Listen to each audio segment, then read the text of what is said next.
Halo, perkenalkan nama saya Fabian Kenaya dari kelas Kimia A 2021 Universitas Negeri Jakarta.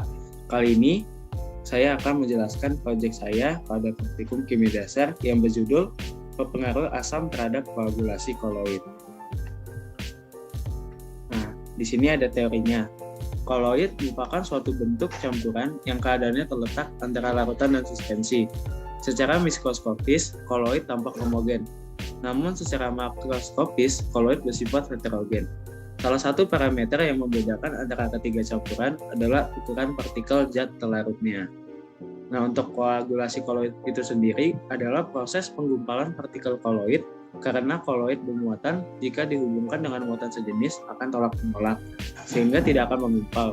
Namun lain halnya jika muatan koloid dinetralkan, sehingga tidak ada lagi tolak-menolak, sehingga koloid bisa saling menyatu atau berkelompok sehingga terjadi koagulasi. Apa aja alat dan bahan yang diperlukan? Alat pertama yang diperlukan adalah 4 buah gelas yang sudah diberi label 1, 2, 3, 4. Bahan yang pertama ada susu, santan, mayones, kecap ikan, dan untuk asamnya kita menggunakan jeruk nipis. Bagaimana cara kerjanya? Kita langsung aja. Oke, kita akan masuk ke cara kerja. Pertama, susu sebanyak 100 ml dituangkan ke dalam wadah yang sudah diberi label 1. Yang kedua, ada santan sebanyak 100 ml dituangkan ke dalam wadah yang sudah diberi nomor 2. Yang ketiga, di sini ada mayones putih sebanyak 50 gram dimasukkan ke dalam wadah yang diberi label nomor 3. Yang keempat, ada kecap ikan sebanyak 15 ml dimasukkan ke dalam wadah yang diberi nomor 4. Langkah selanjutnya adalah masing-masing bahan akan dicampurkan dengan perasan air jeruk nipis.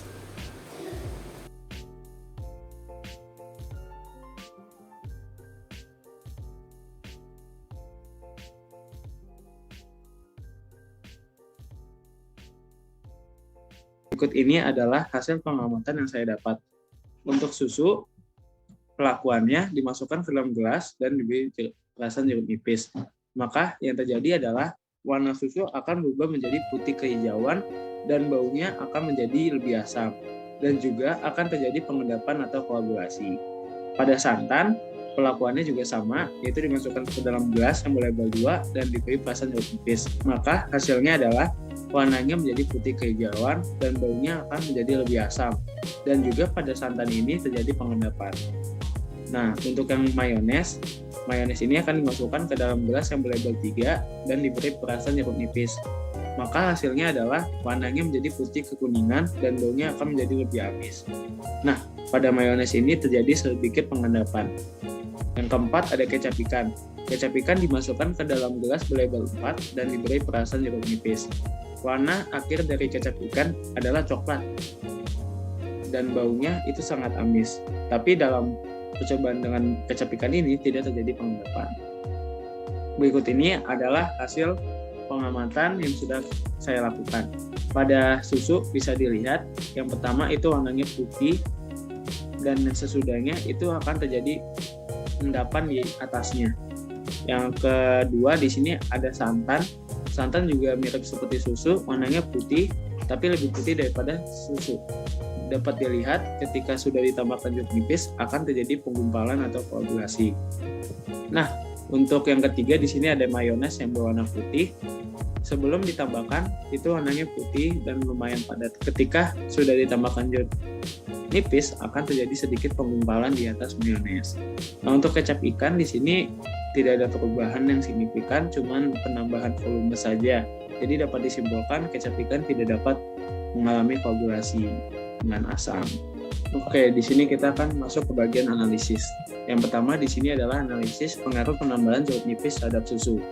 Susu yang ditambahkan jeruk nipis akan mengalami perubahan baik secara fisik maupun kimiawi. Perubahan yang terjadi adalah rasa asam yang dominan pada susu akibat penambahan jeruk yang memiliki pH yang lebih rendah daripada susu. Hal ini ditandai dengan bau susu yang semulanya amis menjadi lebih asam.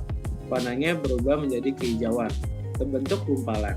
Nah, gumpalan ini dapat terjadi karena protein kasein pada susu terhidrolisis dan terdenaturasi akibat pengaruh pH rendah dari jeruk nipis. Yang kedua, analisis pengaruh penambahan jeruk nipis terhadap santan. Nah, pada santan akan terbentuk gumpalan ketika ditambahkan jeruk nipis ke dalam santan. Warna santan berubah menjadi kehijauan ketika ditambahkan jeruk nipis. Yang ketiga, pengaruh penambahan jeruk nipis terhadap mayones. Mayones yang ditambahkan jeruk nipis akan membentuk endapan yang lebih sedikit jika dibandingkan susu dan santan. Jeruk nipis akan bereaksi dengan emulsifier untuk mengikat minyak nabati di dalam mayones yang akan menghasilkan endapan. Yang keempat, analisis pengaruh penambahan jeruk nipis terhadap kecap ikan. Penambahan jeruk nipis pada kecap ikan tidak akan menghasilkan endapan karena mereka tidak dapat bereaksi. Nah, kesimpulan dari percobaan ini adalah perubahan yang terjadi setelah diberi jeruk nipis adalah terbentuknya gumpalan-gumpalan yang terjadi pada beberapa kaloid yang tercampur. Dan warna campuran akan menjadi semakin terang. Hal ini disebabkan oleh proses koagulasi dan proses adsorpsi.